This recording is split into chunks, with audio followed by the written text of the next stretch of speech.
மோசசோர், கடலின் ராஜா. மோசசோரஸ் என்பது மெசோசோயிக் யுகத்தின் கடல்களில் வாழ்ந்த மிகப்பெரிய மற்றும் பயங்கரமான இருபாலியாகும். டைனோசர் காலத்தில் கிரிடேசிய காலம் 70 முதல் 66 வரை மில்லியன் ஆண்டுகளுக்கு முன்பு கடலில் ஆதிக்கம் செலுத்திய கடலின் ராஜா. மோசசோர் கடலின் ராஜா என அழைக்கப்படும், ஏனெனில் இது அதன் காலத்தில் கடலில் மிகப்பெரிய மற்றும் சக்தி வாய்ந்த உயிரினமாக இருந்தது. 2015ஆம் ஆண்டு வெளியான ஜூராசிக் வேர்ல்ட் திரைப்படத்தில் மோசசோர் மிகவும் பிரபலமானது, மேலும் இதைப் பற்றிய ஆர்வம் அதிகரித்தது. மோசசோர் ஒரு டைனோசர்கள் காலத்தில் கடல்களை ஆட்சி செய்த ஒரு பயங்கரமான கடல் பேரினமாகும். இதன் பெரிய உடலும் வேட்டைக்காரன் உள்ளத்தும் நம் கடல்களின் கடந்த கால மகத்துவத்தை வெளிப்படுத்துகின்றன. மோசசோரின் தோற்றம் மற்றும் உருவமைப்பு. இதன் நீளம் 50 முதல் 60 அடி, 15 முதல் 18 வரை மீட்டர் வரை இருந்திருக்கலாம். மிகவும் முன்னோக்கி குறுக்காக உள்ள கூர்மையான பற்கள் மற்றும் பெரிய தலையுடன் காணப்பட்டது. அதன் உடல் நீரிலே வேகமாக நகரும் வகையில் நீளமான மற்றும் ஓடைனமிக் வடிவத்தில் இருந்தது. மூச்சை எடுக்க இது நீச்சலுக்குப் பிறகு மேலே வரவேண்டியிருந்தது. இதன் காரணமாக இது முழுவதுமாக கடலில் வாழ்ந்தாலும் திமிங்கலங்களைப் போல் நுரையீரல்களைக் கொண்டிருந்தது. உணவு மற்றும் வேட்டையாடும் முறைகள். மோசசோர் ஒரு மிருகத்தனமான வேட்டைக்காரன். இது மீன்கள், ஆமைகள், சிப்பிகள், சிறிய கடல் உயிரினங்கள் போன்றவற்றை உணவாக எடுத்துக்கொண்டது. இதன் தாடையில் இருந்த கூர்மையான பற்கள் இரையை பிடிக்கவும் பலமாக கடிக்கவும் உதவின. அது தன்னுடைய அழுத்தமான வால் மற்றும் சுறாக்களைப் போல நகரும் உடல் மூலம் வேட்டையாடியது. அடுத்து நாம் காணப்போவது கிரையோலோபசோரஸ். கிரையோலோபோசோரஸ் என்பது ஜுராசிக் காலத்தின் ஆரம்பத்தில் சுமார் 190 மில்லியன் ஆண்டுகளுக்கு முன்பு இன்றைய அண்டார்டிகாவில் வாழ்ந்த ஒரு பெரிய மாமிச உண்ணி டைனோசர் ஆகும். கிரையோலோபசோரஸ் என்ற பெயர் கிரேக்க மொழியில் குளிர்ந்த கொம்புடைய பல்லி என்று பொருள்படுகிறது. இது அதன் தலையில் காணப்படும் தனித்துவமான கொம்பை குறிக்கிறது. கிரையோலோபசோரஸின் புதைபடிவங்கள் முதலில் 1991ஆம் ஆண்டு அண்டார்டிகாவில் கண்டுபிடிக்கப்பட்டன. இது அண்டார்டிகாவில் கண்டுபிடிக்கப்பட்ட முதல் பெரிய தெரோபோட் டைனோசர் என்பதால் தொல்லியல் மற்றும் பாலியோபயாலஜி துறைகளில் முக்கியமான தகவல்களை வழங்குகிறது. உடல் அமைப்பு. அளவு. கிரையோலோபசோரஸ் சுமார் 6 முதல் 7 வரை மீட்டர் நீளமும் 450 முதல் 500 வரை கிலோ எடையும் கொண்டது. தலை. இதன் தலையில் முன்னோக்கி வளைந்த தனித்துவமான கொம்பு இருந்தது. இது பம்படோர் போன்ற வடிவமைப்பை கொண்டதாக இருந்தது. இந்த கொம்பு இனப்பெருக்க போட்டிகள் அல்லது தற்காப்புக்காக பயன்படுத்தப்பட்டிருக்கலாம். பற்கள். நீளமான கூர்மையான பற்கள் இறைச்சியை கிழித்து தின்றதற்கு சிறப்பாக அமைந்திருந்தன. இவ்வால் நீளமான மற்றும் திடமான வால் சமநிலையை பேணுவதற்கு உதவியது. வாழ்க்கை முறை மற்றும் உணவு. கிரையோலோபசோரஸ் ஒரு மாமிச உண்ணி டைனோசர் ஆகும். இது சிறிய மற்றும் நடுத்தர அளவுடைய டைனோசர்களை மற்றும் பிற சிறிய உயிரினங்களை வேட்டையாடியிருக்கலாம். அதன் தாடை மற்றும் பற்கள் அமைப்பு இறைச்சியை கிழித்து தின்றதற்கு சிறப்பாக அமைந்திருந்தது.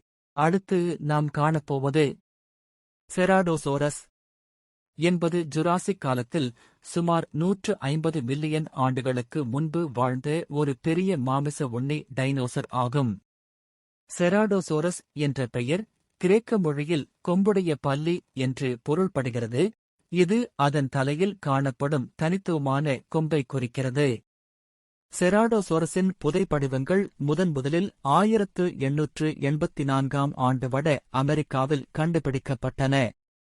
அதன் தனித்துவமான கொம்புகள் மற்றும் உடல் அமைப்பு தொல்லியல் மற்றும் பாலியோபயாலஜி துறைகளில் ஆராய்ச்சியாளர்களின் கவனத்தை ஈர்த்துள்ளது. உடல் அமைப்பு. அளவு.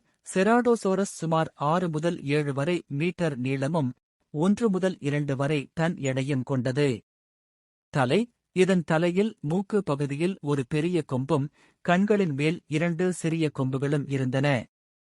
இவை தற்காப்பு, வேட்டையாடுதல் அல்லது இனப்பெருக்க போட்டிகளில் பயன்படுத்தப்பட்டிருக்கலாம்.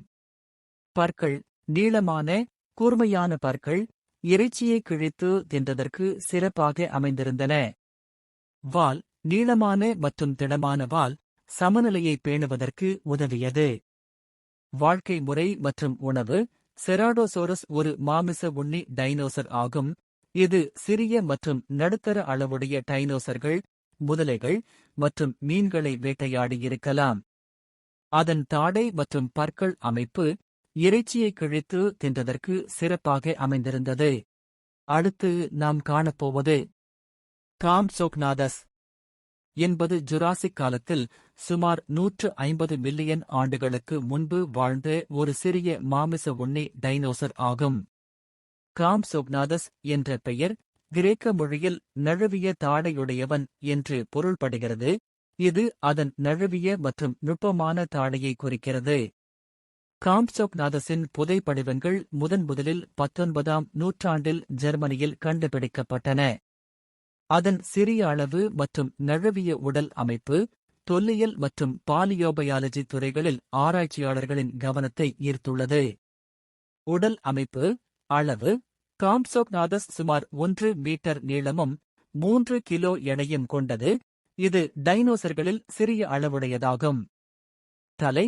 சிறிய, நழுவிய தலையுடன் கூடியது. இதில் கூர்மையான பற்கள் இருந்தன. கால்கள். நீளமான பின்னங்கைகள் மற்றும் சிறிய முன்னங்கைகள் கொண்டது. இது அதிவேகமாக ஓடுவதற்கு உதவியது. வால். நீளமான மற்றும் சமநிலையை பேணுவதற்கு உதவும் வால். வாழ்க்கை முறை மற்றும் உணவு. காம்ப்சோக்னாதஸ் ஒரு மாமிச உண்ணி டைனோசர் ஆகும். இது சிறிய உயிரினங்களை, குறிப்பாக பல்லிகள் மற்றும் சிறிய தாவர உண்ணி டைனோசர்களை வேட்டையாடியிருக்கலாம். அதன் கூர்மையான பற்கள் மற்றும் நழுவிய தாடை இறைச்சியை கிழித்து தின்றதற்கு சிறப்பாக அமைந்திருந்தது. அடுத்து நாம் காணப்போவது பச்சிசெபாலோசோரஸ் என்பது கல்லிமுதுகு கொண்ட டைனோசர் ஆகும். இது கிரிட்டேசியஸ் காலத்தின் இறுதியில் சுமார் 70 மில்லியன் ஆண்டுகளுக்கு முன்பு வாழ்ந்தது. பச்சிசெபாலோசோரஸ் என்ற பெயர் அதன் தனித்துவமான தடித்த தலையசைப்பு அமைப்பை குறிக்கிறது. கண்டுபிடிப்பு மற்றும் முக்கியத்துவம். பச்சிசெபாலோசோரஸின் புதைபடிவங்கள் முதலில் வட அமெரிக்காவில் கண்டுபிடிக்கப்பட்டன. அதன் தனித்துவமான தலையசைப்பு அமைப்பு தொல்லியல் மற்றும் பாலியோபயாலஜி துறைகளில் ஆராய்ச்சியாளர்களின் கவனத்தை ஈர்த்துள்ளது.